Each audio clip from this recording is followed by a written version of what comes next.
ইলমুদ্দিন পাকিস্তান লাহোরের মধ্যে বাড়ি। ইলমুদ্দিন মনে মনে ভাবনা করলো, আমি ঘর থেকে বের হয়ে গেলাম, আল্লাহর নবীর শত্রু রঙ্গিলা রাসূলের বই যে লেখছে জয়পাল তারে হত্যা করব। রে যুবকের দল, লক্ষ্য করে দেখুন নবীর আসে কেমন হয়। ও ইলমুদ্দিন পাকিস্তান থেকে রওনা হয়ে গেল। রওনা হওয়ার পরে হিন্দুস্তান আইসা ঢুকলো রে। কেমন আসে নবীর হয়ে দেখেন লক্ষ্য করে। ও যুবক ভাই, ইলমুদ্দিন রওনা হইয়া পাকিস্তান থেকে যখন ইন্ডিয়ার হিন্দুস্তানের মধ্যে ঢুকলো, দেখে জয়পাল নামক বেয়াদব যে রঙ্গিলা রাসূল বই লেখলো, রাসূলের শত্রু, ওই ব্যক্তিটাকে পুলিশে ঘেরাও করেছে, কইরা নিয়ে যাচ্ছে। নাউজুবিল্লাহ। পিছন থেকে একটা ছুরি বের করলো যুবকটা, ইলমুদ্দিন নামক যুবকটা নবীর আশিক, নবীকে কত ভালোবাসে। ও যুবক লক্ষ্য করে দেখো, ইলমুদ্দিন ছুরিটা টান দিয়ে ওই নবীর শত্রুকে সঙ্গে সঙ্গে আঘাত করতে শুরু করে দিল। সুবহানাল্লাহ। এবার লক্ষ্য করে দেখুন, কেন বলেছি আল্লাহর নবীর মহব্বত যাদের অন্তরে আছে তারা দুনিয়ার কোনো ভয় পায় না, দুনিয়ার টাকার কাছে বিক্রি হয় না, তারা ঈমান কারো কাছে বিক্রি করে।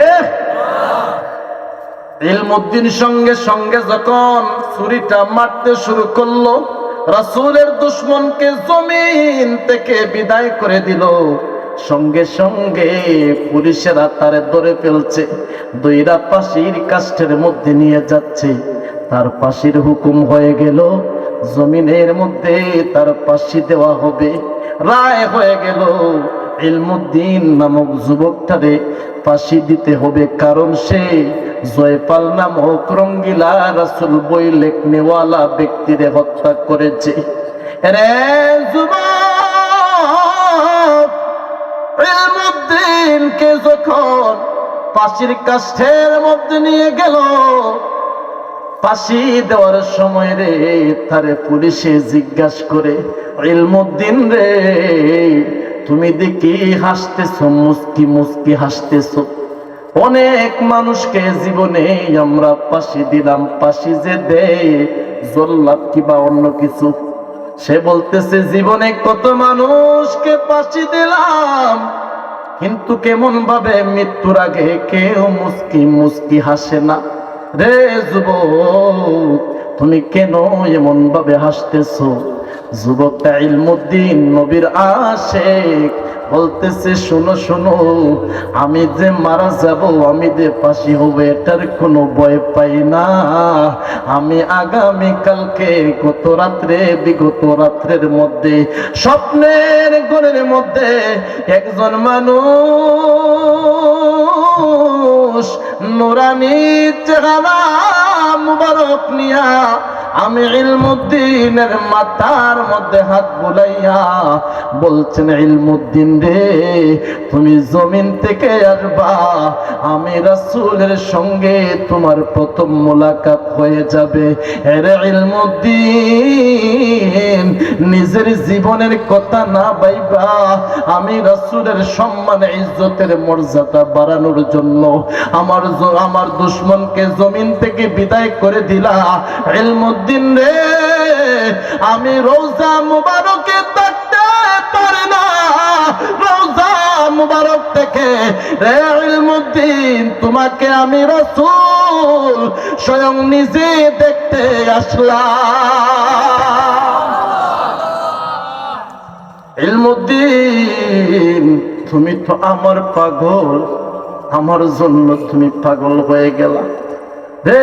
ফাঁসি দেনেওয়ালা ব্যক্তি সাহাবীরা শোনো, যে রাসূল আমার মাথা মুবারক হাত বুলাইয়া বলছেন, আমারে একবার না দুইবার না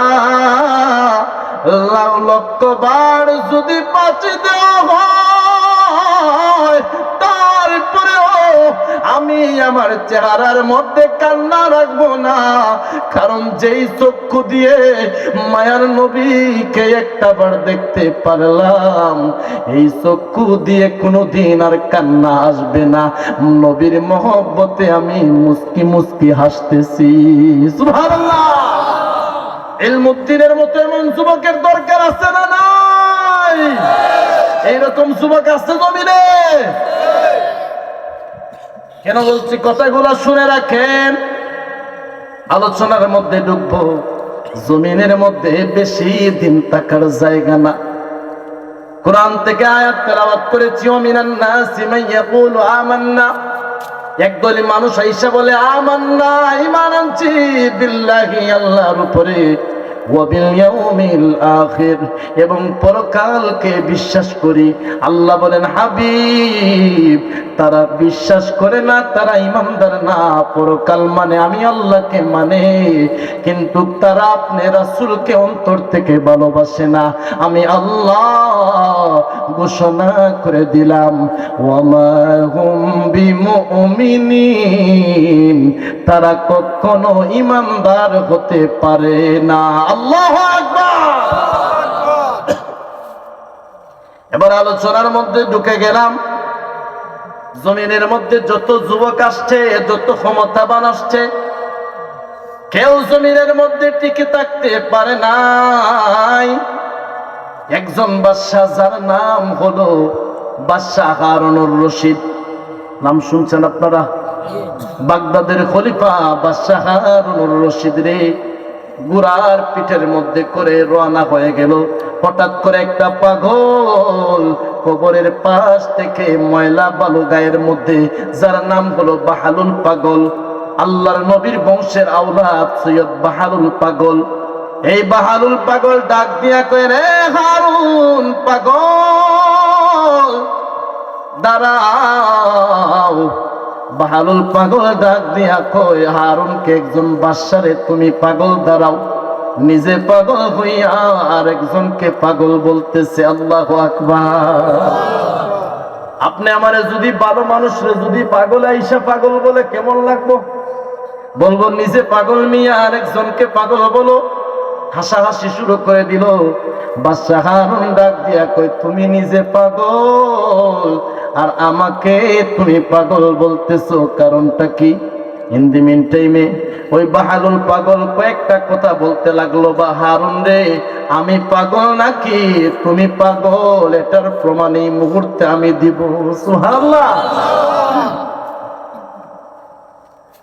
বাদশাহ হারুন বলে, কিভাবে আমি পাগল হলাম? হারুন, তুমি যে বাড়ির মধ্যে, যে সিংহাসনের মধ্যে বসবাস করতেছো, যশকীর্তি আনন্দ উল্লাসের মধ্যে, দুনিয়ার লোভ লালসার মধ্যে পড়ে আছো, সেই লোভ লালসার মধ্যে চিরকাল কি থাকতে পারবা? সুবহানাল্লাহ বলেন। কেন বলছেন এই কথাগুলা? হারুন রে, তোমার মতো কত বাদশা জমিনের মধ্যে ছিল, কত রাজা বাদশা জমিনের মধ্যে ছিল। আজকে অনেকেই অন্ধকার কবরের মধ্যে আছে। আজকে আপনি আমার গায়ের মধ্যে যদি মশা মাছি বসে হাত দিয়ে তাড়াইয়া দেই, কিন্তু অন্ধকার কবরের মধ্যে, কবরের উপরের মধ্যে কত শিয়াল কুকুর বসে রে। একটা শিয়াল কুকুরকে তাড়ানোর মতো আপনি আমার ক্ষমতা? রে দুনিয়ার মানুষ, বাদশাহ হারুনকে বাহালুল পাগল ডাক দিয়া বলে, হারুন রে, তুমি দুনিয়ার লোভ লালসায় পরে আসল জায়গা ভুলে গেলা। আমি কেন পাগল বলেছি? তুমি সত্য একজন পাগল। ওই কিভাবে আমি পাগল, এটার প্রমাণ কি? হে হারুন, যে বসবাস যে জমির মধ্যে করো, এই জমির মধ্যে থাকতে পারবা না। যে বাদশাহী সিংহাসনের মধ্যে বসে করতেছো, সেই সিংহাসনে কি সারা জীবন বাদশাহী করতে পারবা? হারুনে বলে, না, আমি তো সারা জীবন করতে পারবো না। কয়, তাহলে কি করবা শেষ পর্যায়ে? কয়, তাহলে আমি একটাই করতে হবে, আমার মৃত্যু মৃত্যুর পরে 3.5 হাত কবরে আসতে হবে। সুবহানাল্লাহ। 3.5 হাত মাটির ঘর, কারো আপন কারো পর, কারো হবে ফুলের বাগান, কারো বা হবে জাহান্নাম। ঠিক না? আমলনামা সেদিন তোমার হবে ঘরের বাতি, ওই কবরে যেতে হবে, থাকবে না কেউ সাথী। কথা বলেন। হারুনকে যখন পাগল এমন ভাবে প্রশ্ন করতেছে, পাগল হইয়াও তো এত আশ্চর্যজনক কথা বলতেছে, কি ধরনের পাগল, কারণ কি আমি তো বুঝতেছি না। হারুন, কত বাদশারে জমিনে ছিল, এমন যুবক জমিনের মধ্যে ছিল রে, যেই যুবকেরা পাথরের মধ্যে পাও রাখলে পরে কোমর পর্যন্ত দাবাইয়া ফেলতে পারতো, ছিদ্র করে ফেলতে পারতো, এমন শক্তিশালী যুবক ছিল জমিনে। তারা অনেকেই দুনিয়া থেকে বিদায় নিয়ে গেছে। রে হারুন, তুমি সারা জীবন বাদশাহী করতে পারবা না, একদিন তুমি অন্ধকার কবরে আসতে হবে। আমি কেন তোমারে পাগল বলেছি শুনে রাখো, আমি দুনিয়ার বাদশাহী চাই না, আমি আসল জায়গার খেদমত করতে এসেছি। আমি জানি আমার আসল ঠিকানা আমার ওই বিল্ডিং হবে না, আমি জানি সিংহাসন হবে না, দুনিয়ার রাজত্ব হবে না, আমার আসল জায়গা হবে 3.5 হাত কবর। সুবহানাল্লাহ।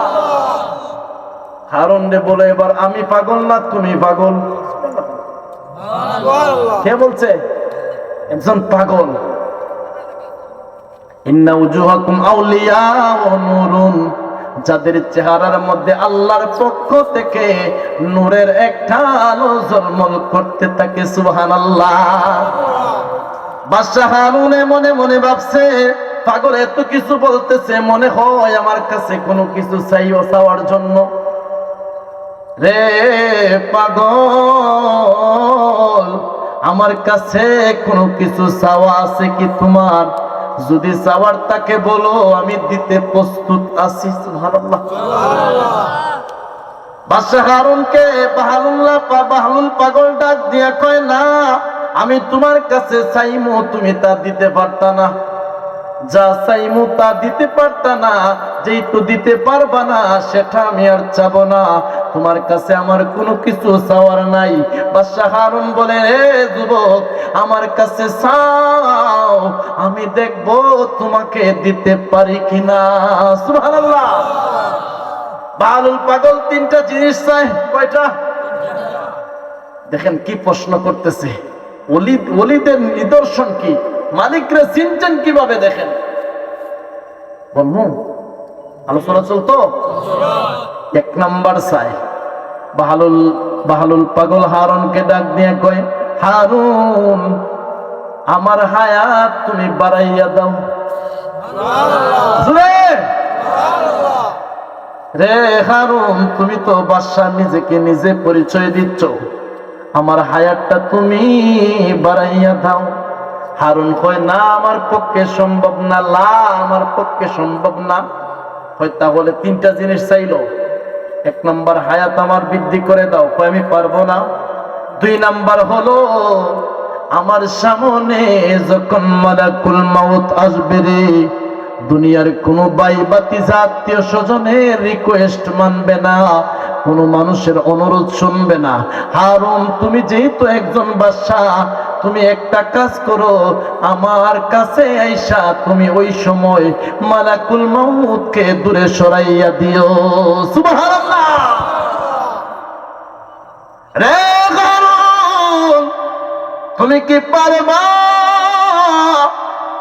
আমার দুনিয়ার হায়াত যেদিন শেষ হয়ে যাবে, ওই সময় মালাকুল মাউত যদি আমার সামনে এসে যায়, ইন দি মিন টাইমে কি তুমি পারবা আমার সামনে থেকে মালাকুল মাউতকে সরাইয়া দিতে?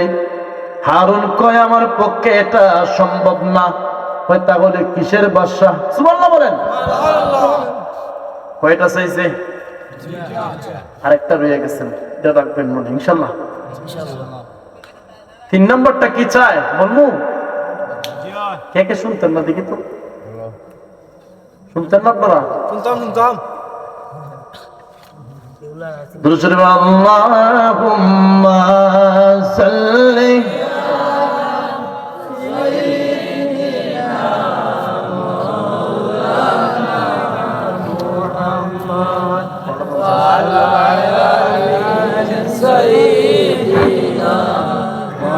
মাওলানা মুহাম্মদ আল্লাহুম্মা সাল্লি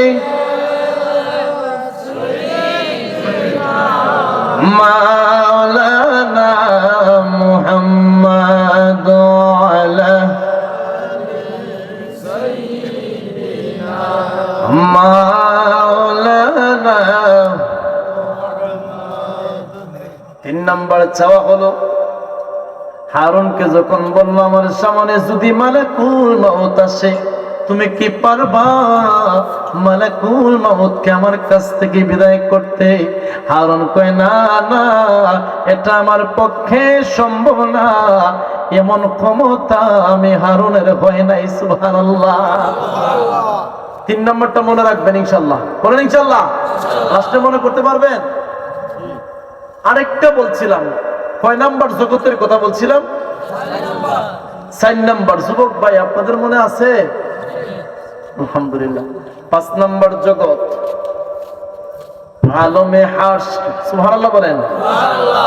হাসরের ময়দানে জান্নাতে যাওয়ার আগ পর্যন্ত মানুষ একে অপরকে চিনবে না, একে অপরের কাছ থেকে পলায়ন করতে থাকবে রে।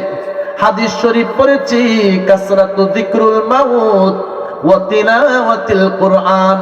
আল্লাহর নবী বলেন, উম্মত সর্বক্ষণ তোমরা মৃত্যুর কথা স্মরণ করো, কবরের কথা স্মরণ করো। যদি কোনো ব্যক্তি কবরের কথা স্মরণ করতে পারে রে, যদি কোনো ব্যক্তি মৃত্যুর কথা স্মরণ করে, ওই ব্যক্তি কখনো সুদের সাথে লিপ্ত হবে না, অন্যায় করবে না, একে অপরের সঙ্গে ঝামেলা বিবাদ সৃষ্টি করে দিবে না, সমাজের মধ্যে ফিতনা সৃষ্টি করবে না। সর্বক্ষণ তার ভিতরে আল্লাহর মহব্বত, নবীর ভালোবাসা থাকবে। সুবহানাল্লাহ। ওয়া তিলাওয়াতিল কুরআন। আল্লাহর নবী কুরআনের কথা বলেছেন, কুরআন কেমন মর্যাদাবান। আপনারা ওই ব্যক্তির নাম শুনছেন, ফুজাইল ইবনে আয়াজ রাহমাতুল্লাহি আলাইহির কথা। যেই ফুজাইল ডাকাত ছিল, যার বয় এলাকার মানুষ পলায়ন করত। এই ফুজাইল কেমন, আমার আল্লাহ কুরআনের মধ্যে বলেন, আলাম ইয়ানিল্লাযীনা আমানু আন তাখশা কুলুবুহুম লিযিকরিল্লাহ। যারা ঈমান এনেছো, তোমাদের কি এখনো সময় হয় না আমি আল্লাহর রাস্তায় তওবা করে ফিরে আসতে? সুবহানাল্লাহ। দুনিয়ার মানুষ কোন মানুষের জন্য এত অপেক্ষা করে না, যতক্ষণ যতটুকু অপেক্ষা আমার আল্লাহ তওবা করার জন্য বান্দার জন্য। বান্দার দিকে তাকাইয়া থাকেন, আমার আল্লাহ বলেন, লা তাখুযুহু সিনাতু ওয়ালা নাওম। বান্দারে 24টা ঘন্টার মধ্যে একটা মিনিট, একটা মুহূর্ত, একটা সেকেন্ড আমি আল্লাহ ঘুমাই না। তোমরা নাই, নিদ্রা নাই, তোমরা রাতের 2টার সময় ঘুমাও। খাবারের যখন খিদা লাগে খাবার খাইতে যাও, আমি আল্লাহ ঘুমাই না। তোমরা নাই, নিদ্রা নাই, খাবার নাই, আহার নাই। তাফসীর কারকরা ব্যাখ্যা করেন, আমার আল্লাহ 24টা ঘন্টার ভিতরে কেন ঘুমান না, খান না? আল্লাহ বলেন, বান্দারে আমি আল্লাহ যদি ঘুমিয়ে যাই, এই সিদ্ধারচর এলাকার মধ্যে যদি একজন মুরব্বী অসুস্থ হইয়া আমি আল্লাহকে আল্লাহ আল্লাহ বলে ডাক দেয়, কোন যুবক যদি হঠাৎ করে বিপদের মধ্যে পইরা আমি আল্লাহকে আল্লাহ আল্লাহ বলে ডাক দেয়, আর আমি আল্লাহ যদি ঘুমিয়ে যাই, তাইলে আমার বান্দার ডাকে কে সাড়া দিবে রে?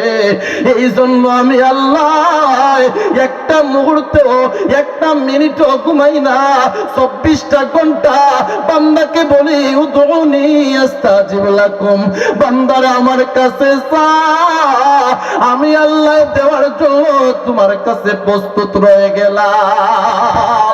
আল্লাহু আকবার। তিনি কে?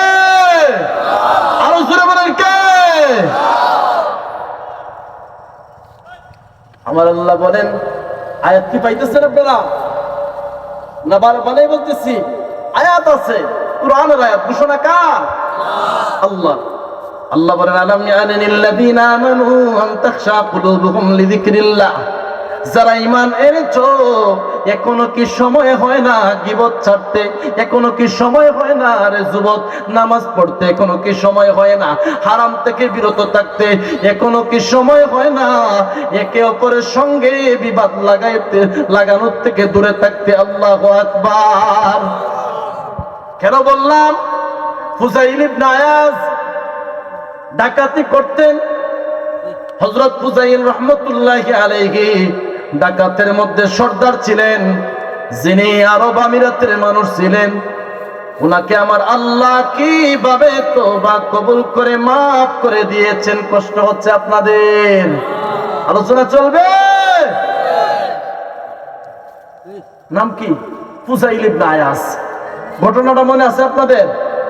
বাহালুল পাগল বাদশা হারুন কি বলছে মনে আছে আপনাদের? মনে রাখবেন ইনশাআল্লাহ।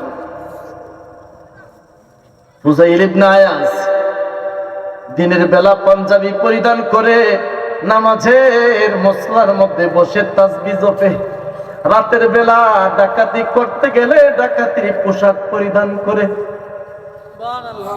সুবহানাল্লাহ বলেন। ফুজাইল ইবনে আয়াজের ভয়ে মানুষগুলারা এলাকা থেকে পলায়ন করে রে। ও যুবক, আমার আল্লাহ কোরআনের মধ্যে বলেছেন, কুল ইয়া ইবাদিয়াল্লাযীনা আসরাফু আলা আনফুসিহিম লা তাকনাতু মির রাহমাতিল্লাহ ইন্নাল্লাহা ইয়াগফিরুয যুনুবা জামিআ ইন্নাহু হুয়াল গফুরুর রহিম।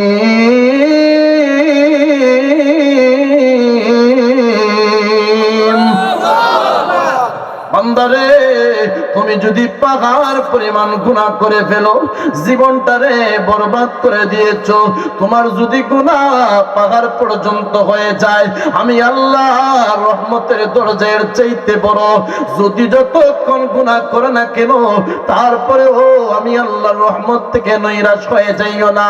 আমি আল্লাহর কাছে চাও। আমার আল্লাহ বলেন, ক্বাবলা তুলুই শামসি মিন মাগরিবিহা, কিয়ামতের পূর্বে পশ্চিম দিকে সূর্য উঠবে, পূর্ব দিকে সূর্য ডুববে। এর আগ মুহূর্তে যদি আমার কোনো বান্দা তওবা করতে পারে, আমি আল্লাহ আমার বান্দার তওবা কবুল করে গোটা জীবনের গুনাহ আমি মাফ করে দিব। ইবলিসে ডাক দিয়ে কয়, আল্লাহ বলছেন, লা তাকুদুন্না লাহুম সিরাতাকাল মুস্তাকিম। ও রব্বি কারীম, আপনার বান্দাদেরকে সহজ সরল রাস্তা দিয়ে, নামাজের পথ দিয়ে সহজ সরল রাস্তা দিয়ে মাহফিলে আসতে দিব না, নামাজ পড়তে দিব না। কারে বলছে? কে? ইবলিসে। আল্লাহ বলেন, দুনিয়ার মানুষ শুনে রাখো রে, ইবলিস আমার সঙ্গে কি চুক্তিপূর্ণ করতেছে। আমাকে বলতেছে আমি নাকি জাহান্নাম বেশি করে তৈরি করতে, জান্নাত নাকি কম করে সৃষ্টি করতে। আমি আল্লাহ ইবলিসের সঙ্গে চ্যালেঞ্জ করলাম, জাহান্নাম একটা কম বানাইলাম, জান্নাত একটা বেশি করে 8টা বানাইলাম। সুবহানাল্লাহ। আল্লাহর ডাক দিয়া কয়, মাশরিক মাগরিব শিমাল জুনুব পাও কুন তাহতুন ইয়াসারুন, ডাইনে বামে যত দিক আছে না কেন, বান্দার 360টা রোগ দিয়ে আমি ডইকা ডইকা যুবকদেরকে, মুরব্বী বাবাদেরকে গুনার কাজ করাইমু। নাউযুবিল্লাহ।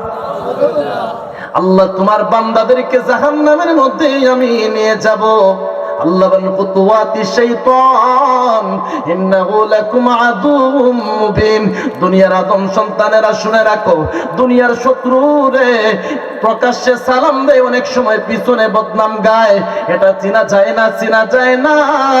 কিন্তু এমন একটা শত্রু ইবলিস, যেটা প্রকাশ্যে আমি আল্লাহ ঘোষণা করে দিলাম।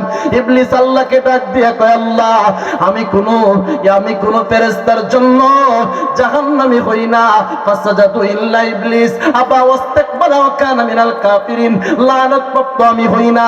আমার আল্লাহ 14 নাম্বার পারা 2 নাম্বার পৃষ্ঠার মধ্য থেকে বলতেছেন, ওয়াইদ ক্বাল রাব্বুকা লিল মালাইকাতি ইন্নী খালিকুম বাশারাম মিন সালসালিম মিন হামাইম মাসনুন ফাইদা সাওয়াইতু ওয়া নাফাখতু ফীহি মিন রূহি ফাকাউ লাহু সাজিদিন।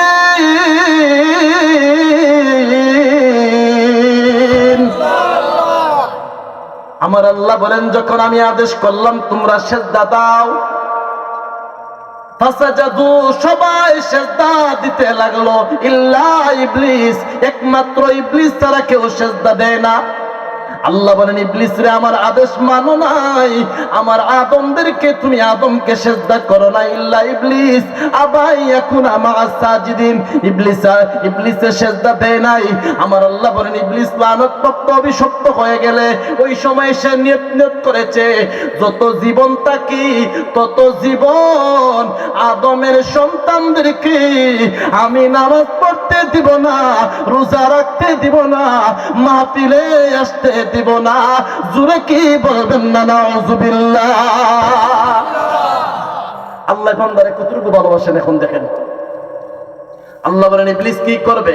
আল্লাহ মাশরিক মাগরিব শিমাল জুনুব ফাওকুন তাহতুন ইয়াসারুন, ডাইনে বামে, এমন কি আপনার বান্দার 360টা রোগ দিয়া ডুইকা গুনার কাজ করাইমু। নাউযুবিল্লাহ বলতেন না।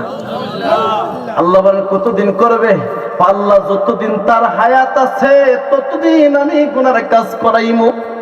আমার আল্লাহ ডাক দিয়া করে, ইবলিস রে শুনে রাখ, আমার বান্দার বয়স যদি 90 বছর 80 বছর হয় না কেন, আমার বান্দা যদি বাদাল গরগরা সাকারাতের মুহূর্তে আইসা, যদি মৃত্যুর আগ মুহূর্তে সাকারাতের সময় একজন মানুষের ভিতরে বিকট শব্দ হইতে থাকে, গড়গড় শব্দ বের হয়, ওই সময় যদি এর আগ মুহূর্তেও যদি আমার কোন বান্দা 80 বছরের মাথায়, 90 বছরের মাথায়, 60 বছরের মাথায় ডাক দিয়া যদি কয়, আল্লাহ তোমার তো বান্দার অভাব নাই, আমি না ডাকলেও তোমার কোনো বান্দার অভাব নাই, আল্লাহ তুমি এমন একজন মালিক, যেই মালিক তোমার মতো আর দ্বিতীয় কেউ হতে পারে না।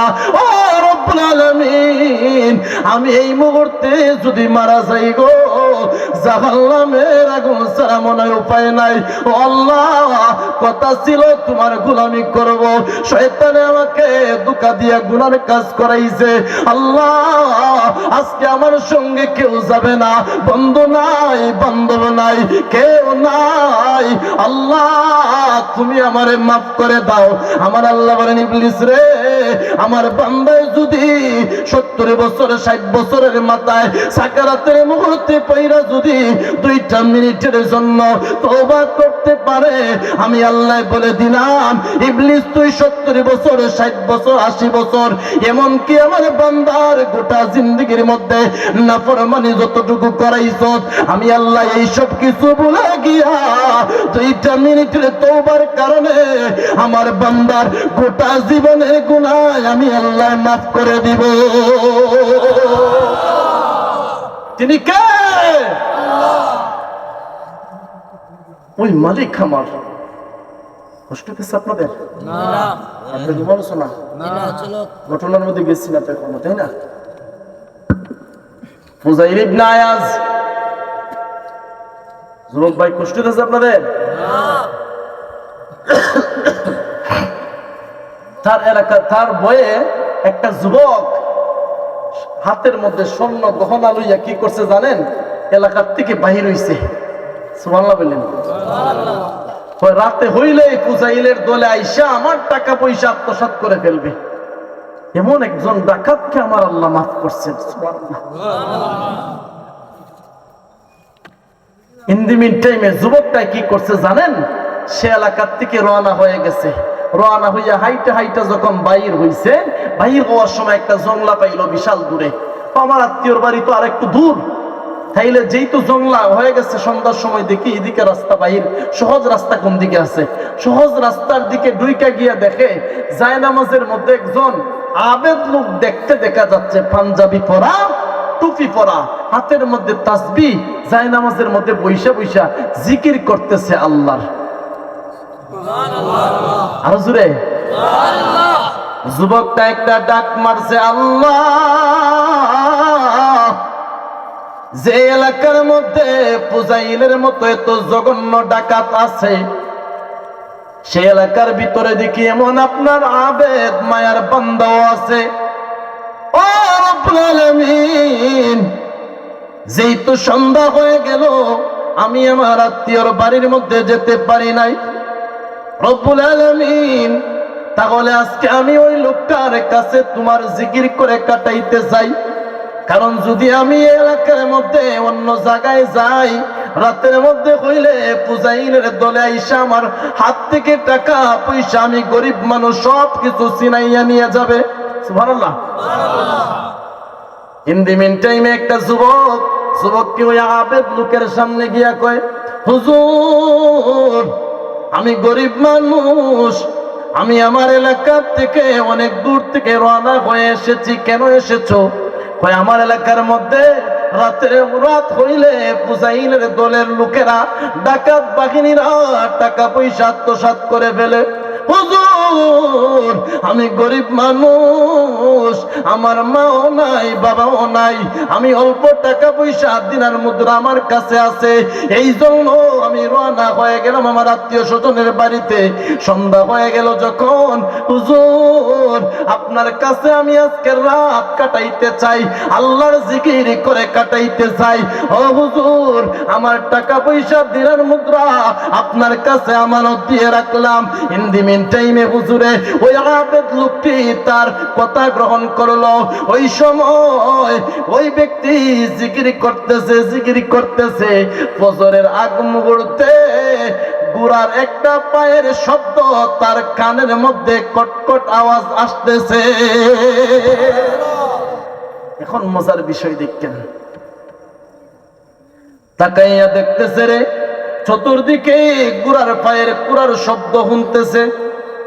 কি রে, এই জঙ্গলার ভিতরে কোথায় থেকে ঘোড়ার শব্দ, পায়ের শব্দ আসতেছে?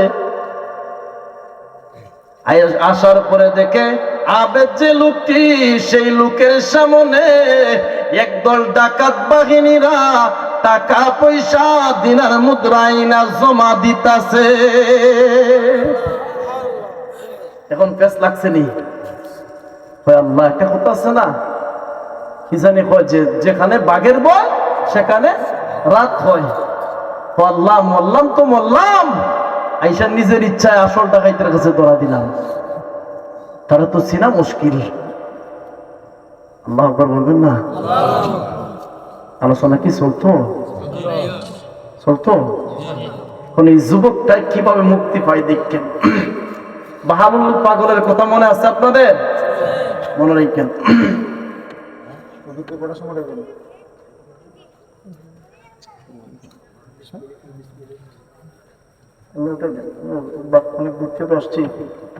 কষ্ট পেয়েছেন আপনারা?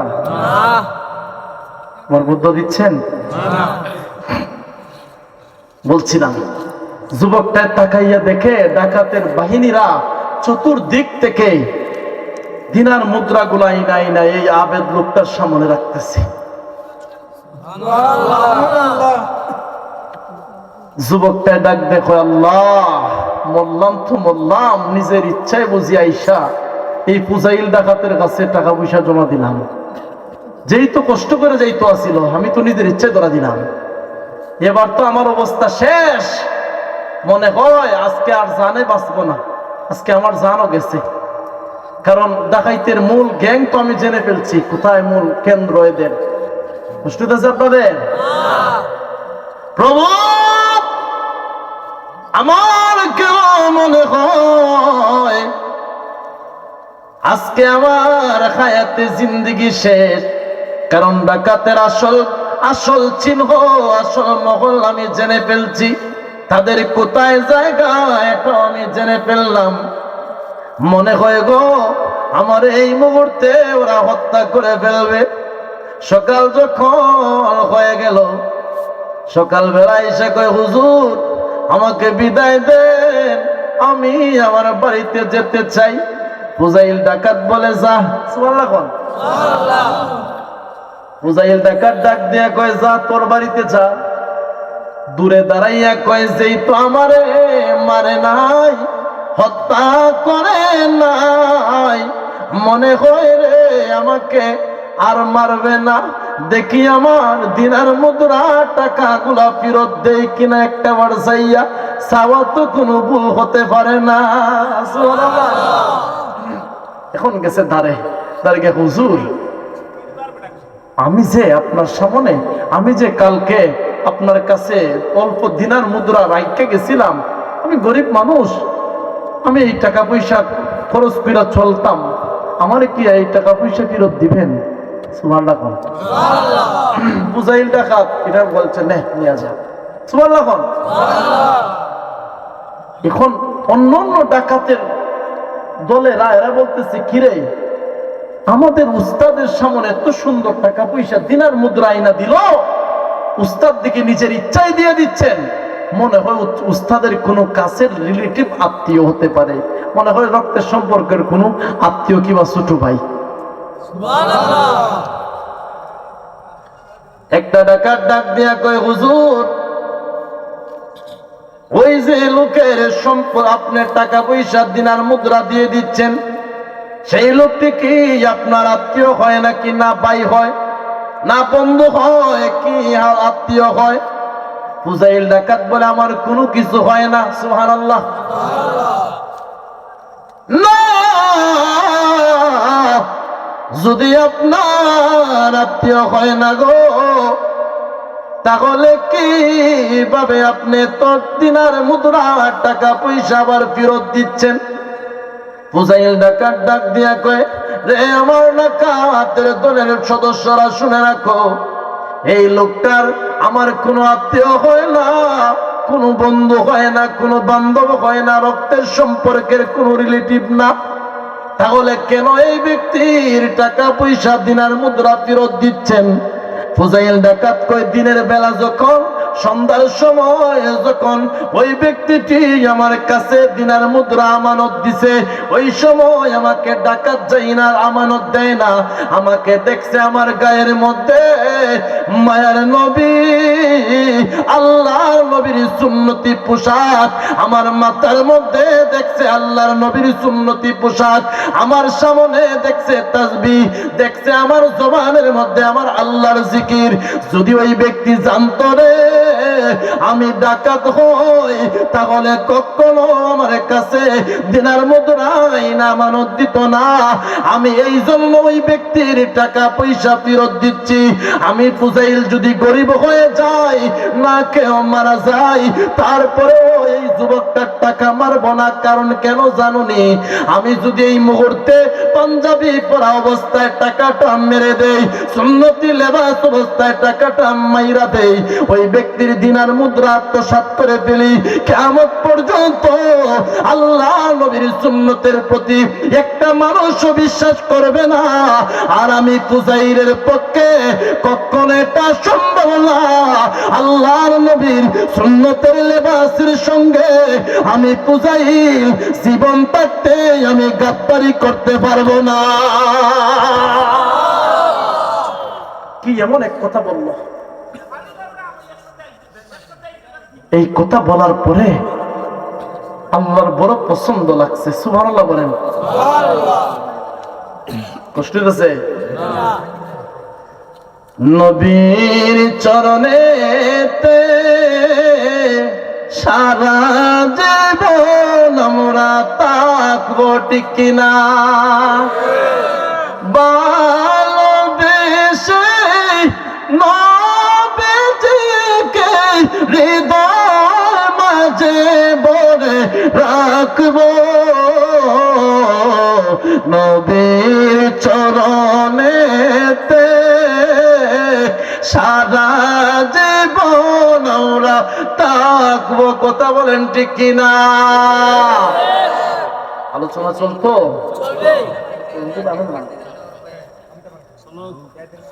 কষ্ট দিতেছে আপনাদের যুবক ভাই? আপনার কষ্ট দিতেছে?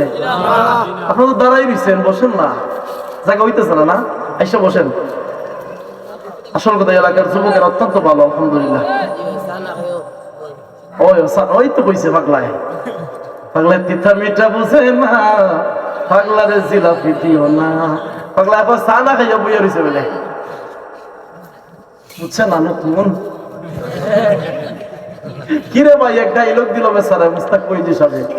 এটা এখন গাড়ির মধ্যে বুড়ায়ও কয়, জোয়ানেও কয়, কি জানি বলছে মুরব্বি মুরব্বি, বুঝছে না এটা কি কতই নয়।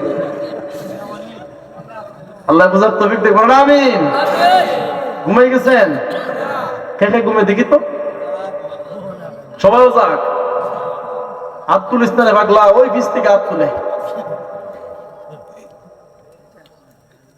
কোথায় জানি ছিলাম আলোচনা? ফুজাইল ডাক দিয়া কয়, ডাকাতের দলের রে, আমি ওই ব্যক্তির টাকা পয়সা আত্মসাৎ করতে পারবো না। কারণ কেন জানি, যদি আমি ওর টাকা পয়সা আত্মসাৎ করে ফেলি, কিয়ামত পর্যন্ত মানুষ নবীর সুন্নতের লেবাসের প্রতি বিশ্বাস হারিয়ে ফেলবে। ফুজাইল ডাকাত যখন এই কথা বলল, আমার আল্লাহ রব্বুল আলামিনের বড় পছন্দ লেগে গেল। আমার আল্লাহ বলেন, দুনিয়ার মানুষেরা রে, হিন্দির টাইমে আমি আল্লাহ ফুজাইলকে ভালোবাসতে শুরু করে দিলাম। এখন মজার বিষয় দেখেন, পরের দিন যখন হাতের মধ্যে একটা তলোয়ার নিচে ফুজাইলে, গায়ের মধ্যে ডাকাতির পোশাক আগের মতো পড়লো, ওই একটা বাড়ির দিকে রওনা হইল।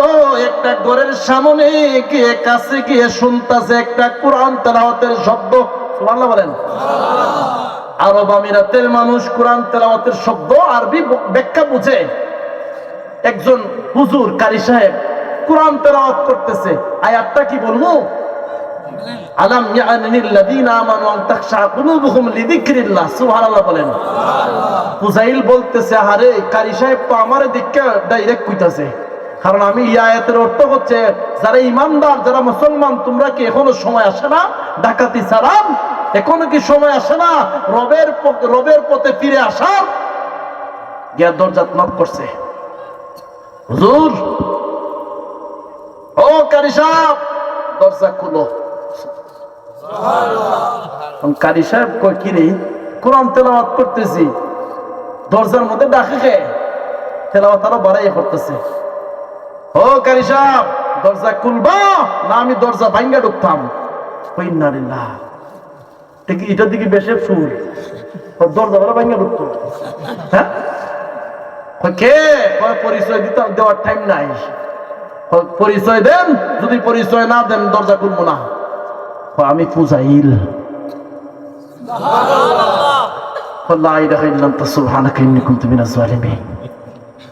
ফুজাইল তো এতদিন মানুষের টাকা পয়সা, দিনার মুদ্রা আত্মসাৎ করত, মানুষে হত্যা করত। এখন দেখি কোরআন তেলাওয়াত শূন্য দরজা ভাঙা শুরু করছে। মনে হয় কারি সাহেব, আমি কারি সাহেবের জীবন শেষ। সুবহানাল্লাহ বলেন। এই আল্লাহর ওলির তওবা আল্লাহ কেমন কবুল করছেন। আপনারা বক্তা আনতেন না, সমস্যা নাই, আমিও রাইট চালাই দিব। থাকবেন না আপনারা? কে কে থাকবেন হাত তুলেন তো দেখি।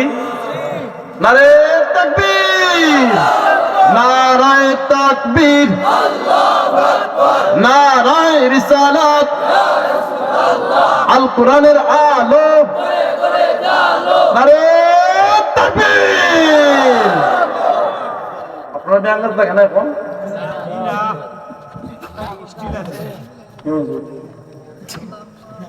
শুরু করছে নাকি? কটা বাজে দিছেন লেট করিয়া? আমার কাশেম বাইরে দিছেন মালা করে বাজো লাগাইয়া, আর আমারে দিছেন লেটও পালাইয়া। সমস্যা নাই, ও তো সিন্নিয়ান্ত হইতেছে। হুজুর আগ পর্যন্ত নি, পরে আসান হইব। হ্যাঁ, আমি আজান দিতাম না বেটা, আমার আজান লাগাই রে। না না আজান উপায় নাই, এখন আজান দিলে মঞ্চ ইন্নালিল্লাহ, খালি নু ঘুমাইলাম বেটা, এখনো দিকে আজানো জানে। কোথায় ছিলাম আলোচনায় মনে আছে? আলোচনা আজান আজান যে বলেন, নামাজ পড়েন নিও, হ্যাঁ নামাজ পড়েন, নামাজ পড়েন, আসলে পড়েন তো ইনশাআল্লাহ পড়বেন ইনশাআল্লাহ। আজানের মধ্যে নামাজের কথা বলা হয়। এই যে হাইয়া আলাস সালাহ, কিসের জন্য আসো? সালাতের জন্য আসো। সুবহানাল্লাহ। কারণ সালাতের জন্য আসো, এদিকে মুয়াজ্জিন সাহেব বলে, আর মুসলমানের পুরা প্যান্ট খারাপ, কতক্ষণ না। এখন প্যান্ট পাল্টাইতে বললাম, প্যান্ট একটা দিমু রে ভাই, লঙ্গি দিমু, নাও শরীর খারাপ, এবারে শরীর খারাপ, মানে খারাপের লেভেল চারতে চারতে আরেক লেভেল হয়ে গেছে। অথচ মুসলমানের বাচ্চা, একজন ইমানদার যদি নাপাক অবস্থায় মারা যায়, তার কি অবস্থা হবে কথা বলেন তো?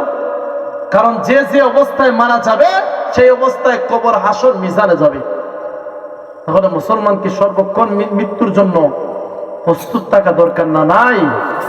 আমার রাসূল বলেন, তুফাতুল মাউত, মৃত্যু হচ্ছে ইমানদারের জন্য একটা তুফা, হাদিয়া। যেহেতু মৃত্যুর সম্পর্কে হাদিস পড়লাম,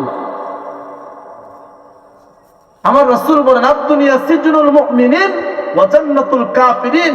ও ইমানদার, দুনিয়াটা তোমাদের জন্য কষ্ট, কাফেরের জন্য কি? শান্তির জায়গা।